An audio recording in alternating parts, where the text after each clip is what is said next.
In round 3 of the Las Vegas Chess Festival, my opponent played e4, I played c6, the Caro Kann, and we got into the variation where they took on d5 and I took back. After that, they played c4, and this is known as the Panov variation. It is also the variation that I have studied the least, and until very recently, I just never got into any games like this because everyone below 1600 never ever played this, 1600onlinechess.com. But tournament players are more serious. So for that reason, of course, we get into this position and I have to start thinking. I'm scared because after knight f6 and knight c3, there's all sorts of different lines. I mean, like queen b3 is a line, bishop to g5 is a line, trying to remove the defender of the central pawn. Like there's all sorts of different lines. My opponent chooses knight f3. And it's a totally valid line. There's absolutely nothing wrong with this. But yeah, it just gets so scary because in a lot of Panov lines, what I'm finding is that black sometimes just can't hold on to this d pawn and just gives it away. And eventually has to, in the long term, win it back. But these two doubled isolated pawns, you just blockade and try and chip away at it slowly over the course of the game.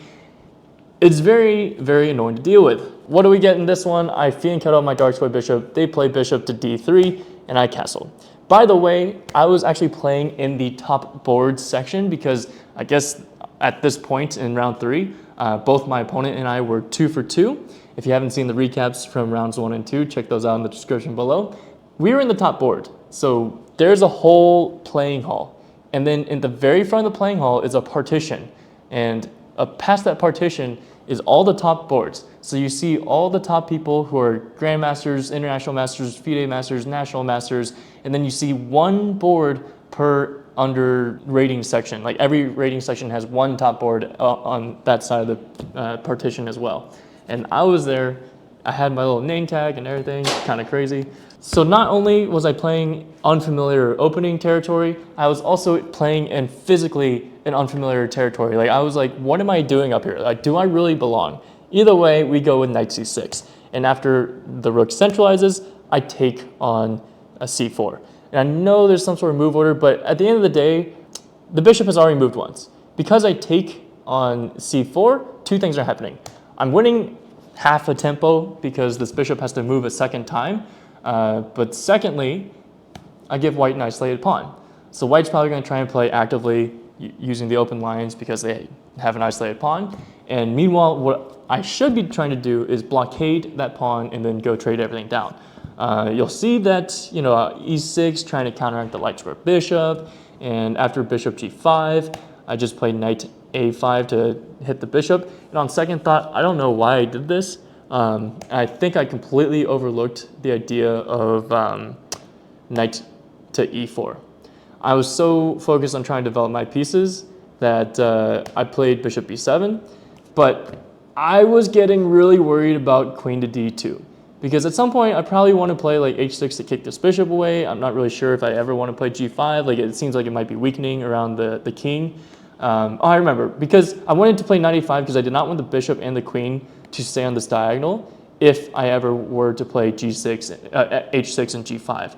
So that's probably why I did this. But I was very worried about the tension on this knight because of this pin. And fortunately, my opponent just absolved all the tension. They took, and we had this big trade-off, and I was happy. Yes, the knight gets to an amazing square. But at the moment, I thought I was going to lose a piece at some point, or worse, or at least a pawn. And now I was like, oh, like everything's okay, everything's okay. So I went from like knees weak, palms are sweaty, mom's spaghetti, whatever on the shirt. But now I'm like, okay, can calm down. I can look around. You know, I see people coming over to like look at the board and stuff. I'm not panicking because they're seeing a terrible position. Instead, we're just fine. We're fine. And that's one thing about chess tournaments. If you don't know, like it doesn't matter if you're on the top board or not. People will be milling about looking at every single board just because. It'll be players that don't want to look at their own game. It'll be parents. It'll be friends, like whatever. And I'm still getting used to that, but it's been fun. Anyway, so this knight I realize is super strong. And not only that, but there's an open c file. And it's not super easy to fight for it because this bishop is actually doing an amazing job covering these light squares. This knight's here. My opponent eventually brings a rook over, and also like I was getting worried that bishop to b5 might be a decent move, just to really clamp down on the c6 square.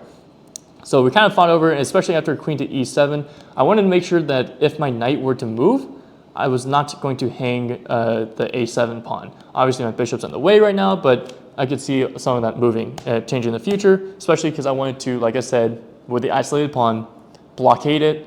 Don't let white push it and absolve their problems. Leave the structural issue and try and slowly work to an endgame. And after rook to c3, I spent like 15 minutes thinking. I mean, this is game 90, so each person starts with 90 minutes on their clock. But 15 minutes for one move, I mean, you would make 6 moves if you spent that much time on every move before you run out of clock time. But here, I couldn't figure out what the best plan was. I really wasn't sure how to deal with this, but I ended up just taking on c3, saying, okay, they don't have the isolated pawn, but technically c3 is still a potential weakness, right? There's a semi-open file that I can try and put my pieces on to attack, and we'll kind of go from there. And after I play f6, I wanted to boot the knight away. They can't go to c6 because I'm covering it enough times. So now they move, and I play rook to c8. Again, trying to start creating a target out of this pawn. Rook to c1, and we get bishop to c4, and I start trading pieces down because, like I said, like there's still a weakness on the board, so why not go to an endgame? That's my thought process. After queen to c2, I'm like, okay, great. I just start activating my king. I'm like, did I paralyze him? Maybe, maybe not. But now he starts pushing, and I was like, well, there is a pin.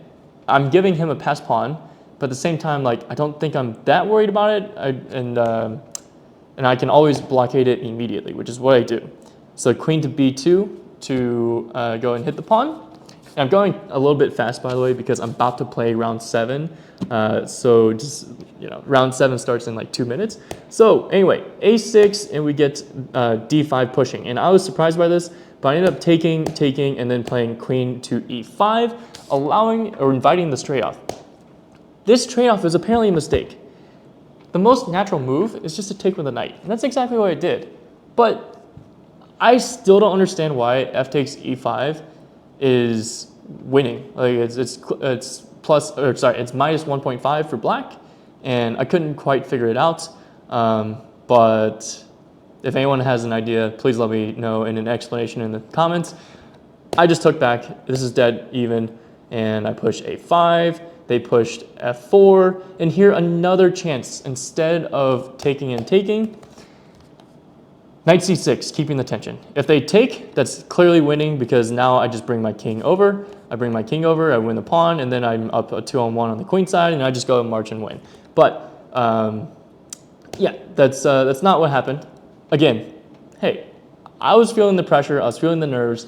This is the 3rd game of my first ever like multi-day tournament, and I was looking to play solid chess here, and I couldn't figure out a way to make it work otherwise.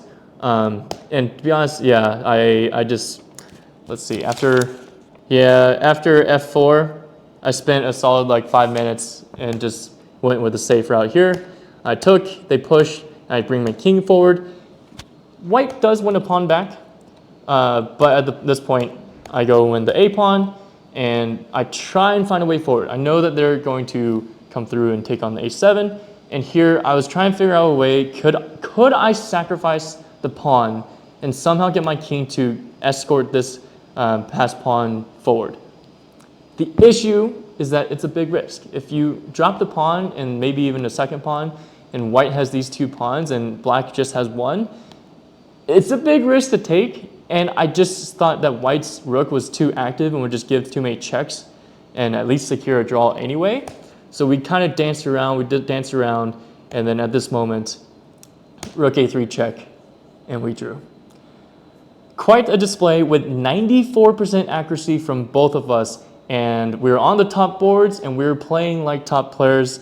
supposedly according to chess.com. Chess.com thinks that we played as 2,400 rated players according to Game Review, which is a little bit crazy, but maybe there could have been more risk taken. But for an opening that I have very few familiarity or awareness of, I was happy to get out of there with a draw, I'm not gonna lie. So stay tuned, I gotta go play round 7, but stay tuned, this is round 3 recap. Round 4 will come out the next day. Happy learning, everyone.